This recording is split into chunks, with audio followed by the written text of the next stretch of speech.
2 Peter 3:17. Be on God. You have to have this responsibility. ఇది మీ బాధ్యతే.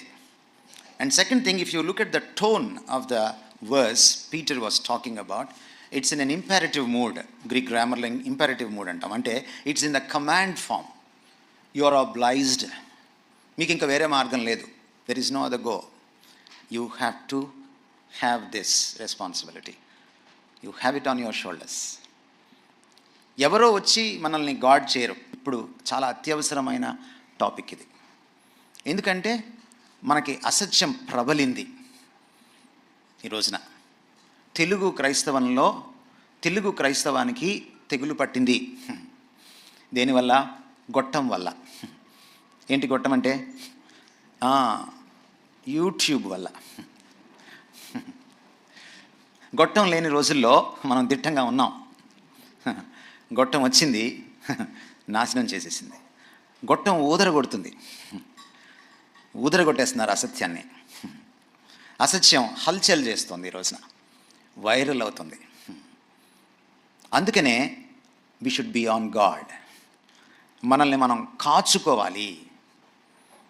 From the error, పడిపోకుండా కాచుకోవాలి. తప్పు నుంచి కాచుకోవాలి. తప్పుడు బోధ నుంచి కాచుకోవాలి. చైనాలో ఒక సామెత ఉంది, సత్యం చెప్పులు వేసుకునేసరికి అసత్యం ఊరంతా తిరిగి వచ్చిందని. ఇప్పుడు అదే జరుగుతుంది క్రైస్తవంలో. మెగా చర్చెస్లో జనం ఎక్కువ ఉంటారు. ఎక్కడ వాక్యం ఉండదో, ఎక్కడ లైట్లు పొగలు ఎక్కువ ఉంటాయో అక్కడ జనం ఎక్కువ ఉంటారు. ఎక్కడ స్టేజ్ మీద జనాలను పడేస్తుంటారో అక్కడ జనం ఎక్కువ ఉంటారు. ఎక్కడ వాక్యం ఎక్కువ ఉంటుందో అక్కడ జనం సహజంగా తక్కువ ఉంటారు. పౌలు చెప్పాడు చాలా స్పష్టంగా, ఒక కాలం వస్తుంది, ఆ కాలంలో మనుషులే, దురద చెవులు గల మనుషులు తమ కొరకు బోధకుల్ని పోగు చేసుకుంటారు. ఆ కాలం వచ్చేసింది. నేను 2 Peter 3:17ని దృష్టిలో పెట్టుకొని ఈరోజు ఎక్స్పాండ్ చేయకముందు let me give a background of this epistle. ఈ 2వ పేతురు పత్రిక గురించి మీకు చెప్పనివ్వండి. 2వ పేతురు పత్రికను మనం చూస్తే మనకి కనపడేది ఏమిటంటే, పేతురు 2 పత్రికలు రాశాడు. మొదటి పత్రిక శ్రమల్లో ఉన్నప్పుడు రాశాడు. అంటే విపరీతమైన శ్రమల గుండా నీరో చక్రవర్తి లేకపోతే రోమా ప్రభువులు క్రైస్తవ్యాన్ని అణిచివేయాలని విపరీతమైన శ్రమ పెడుతూ ఉన్నప్పుడు శ్రమలలో ఎలా తట్టుకొని నిలబడాలో వాళ్ళని పురికొల్పడానికి మొదటి పత్రిక రాశాడు. 2వ పత్రిక అంటే మొదటి పత్రిక బయట నుంచి వచ్చేటువంటి ఒక ప్రమాదం గురించి రాశాడు. 2వ పత్రిక ఆల్మోస్ట్ లోపల నుంచి వచ్చే ప్రమాదం ఇది. ఎందుకంటే 2వ పత్రిక ఇంకొక ప్రమాదం గురించి రాశాడు. ఏమిటంటే అది తప్పుడు బోధకుల గురించి రాశాడు. జనరల్గా తప్పుడు బోధకులు ఎక్కడి నుంచి వస్తారంటే బయట నుంచి రారు వాళ్ళు. తప్పుడు బోధకులు జనరల్గా చర్చ్లోంచి లేస్తారు, లోపలికి వచ్చి కలిసిపోతారు, ఇక్కడి నుంచి లేస్తారు. అందుకని వాళ్ళని గుర్తుపట్టడం చాలా కష్టం. This is an internal threat అన్నమాట. ఈరోజు మనకి తప్పుడు బోధకులు ఎక్కడున్నారు చెప్పండి? అందరు చర్చ్ లోపలే ఉన్నారు. మనం తప్పుడు బోధకుల గురించి మాట్లాడితే ఏమంటారంటే, ప్రకాశాన్ని ఎందుకు విమర్శిస్తున్నావు అంటారనమాట. నేను విమర్శించలేదు. న్యూ టెస్టమెంట్ రాయడం మొదలైన దగ్గర నుంచి విమర్శ జరుగుతూనే ఉంది. జీససే మొదట స్టార్ట్ చేశాడు ఈ పరంపర, తప్పుడు బోధకులను ఎదుర్కోవడం. ఆ తర్వాత పౌలు, పేతురు, యాకోబు, యూదా అందరూ కూడా దాన్ని కొనసాగించారు. తప్పుడు బోధకులని పుల్పిట్ మీద నుంచి ఎదుర్కోవాలి, ప్యూస్ మీద నుంచి కూడా ఎదుర్కోవాలి. అంటే బోధకులు ఎదుర్కోవాలి, సంఘస్థులు కూడా ఎదుర్కోవాలి. అందుకని ఈ మాట రాస్తున్నాడు అనమాట, కాచుకొనుడి, నీతి విరోధుల తప్పుడు బోధ నుంచి మిమ్మల్ని మీరు కాచుకొనుడి. It is not only a responsibility of the pastor to watch over the flock or the sheep of Christ. నా గొర్రెలను కాయుము అని అన్నాడు పాస్టర్ గారిని, మొదటి పాస్టర్ గారిని, పేతుర్ని, యోహాను సువార్త 21లో. అది పాస్టర్ గారి బాధ్యతలో చాలా ప్రధానమైన బాధ్యతల్లో ఒకటి. గొర్రెలను అపవాది నుంచి, లోకం నుంచి, పాపం నుంచి, తప్పుడు బోధల నుంచి కాచుకోవాలి పాస్టర్ గారు. అందుకని మీ పాస్టర్ గారు కొన్ని విషయాల్లో చాలా గట్టిగా ఉండడం మీరు చూసి ఉంటారు. కారణం అదే. మీరంటే ఏదో కోపం వచ్చి కాదు, మీరు బాగుండాలని. అయితే అది పాస్టర్ గారి బాధ్యత మాత్రమే కాదు. అకార్డింగ్ టు 2 Peter 3:17 అది తమరి బాధ్యత కూడా.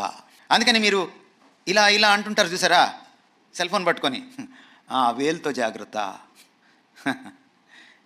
ఎవరు పడితే వాళ్ళు వస్తారు, ఏది పడితే అది మాట్లాడతారు. మీరు గొట్టంలోకి వెళ్ళారనుకోండి, అనేక మంది కనపడతారు మీకు. ఈ batch if you are not selective then అయిపోయారే. Then you are not on God. మిమ్మల్ని మీరు కాచుకోవట్లేదు అనమాట. ఒకప్పుడు ఇది లేదు. ఒకప్పుడు తప్పుడు బోధ నుంచి ఇంత కాచుకోవాల్సిన పని లేదు. వాళ్ళు మీ సంఘంలోకి వస్తేనే, వాళ్ళు మీ ఇంటికి వచ్చి తలుపు కొడితేనే. ఒకప్పుడు యెహోవా సాక్షులు ఇంటికి వచ్చి తలుపు కొట్టేవాళ్ళు. ఇప్పుడు ఇంటికి వచ్చి కొట్టక్కర్లేదు. ఇప్పుడు మీ గుండెల మీద మోగుతుంది అనమాట తప్పుడు బోధ. మీరు వంటగదిలో కూరగాయలు కోసుకుంటూ బిర్యానీ చేస్తూ వింటుంటారనమాట. తప్పుడు బోధనే. 21st సెంచరీలో 2వ పేతురు పత్రిక 3:17 మరి ఎక్కువగా వర్తిస్తుంది. సో పేతురు ప్రధానంగా ఈరోజు పాస్టర్ గారు ఎంత భారంతో, దుగ్ధతో, ఒక అభద్రతా భావంతో తన సంఘంని కాపాడుకోవాలి ఈ పరిస్థితుల్లో అని ఎలా పెట్టారో అలాంటి భారంతో, అంతకంటే ఎక్కువ భారంతో అపోస్తలుడు ఈ పత్రిక రాస్తున్నాడు. ఈరోజు నేను ప్రత్యేకించి సత్యం గురించి మాట్లాడాలనుకుంటున్నాను. ఇక్కడ ఏమన్నాడు చూడండి, 3:17లో తప్పుని కాచుకోమన్నాడు, తప్పుడు బోధను కాచుకోమన్నాడు. తప్పు ఏంటో తెలియాలంటే ముందేం తెలియాలండి? సిఎస్ లూయిస్ అనేటువంటి క్రిస్టియన్ ఇంటలెక్చువల్ ఏమన్నాడంటే, if you want to know whether a line is crooked, you need to know the straight line first. ఒక లైన్ వంకరగా ఉంది అని తెలుసుకోవాలంటే నీకు ముందేం తెలియాలి? స్ట్రైట్ లైన్ తెలియాలి. అసత్యం ఏంటో, తప్పేంటో తెలియాలంటే మీకు ముందేం తెలియాలి? సత్యం ఏంటో తెలియాలి. యేసుక్రీస్తు వారి వాక్యాన్ని ఏమన్నారంటే, నీ వాక్యమే సత్యము, John 17:17. So the more you are well versed with the truth, the quicker you will be able to, find what is an error. సత్యంతో మీరు ఎంత పరిచితులు అవుతారో, ఎంత సుపరిచితులు అవుతారో అంత తొందరగా మీరు అసత్యం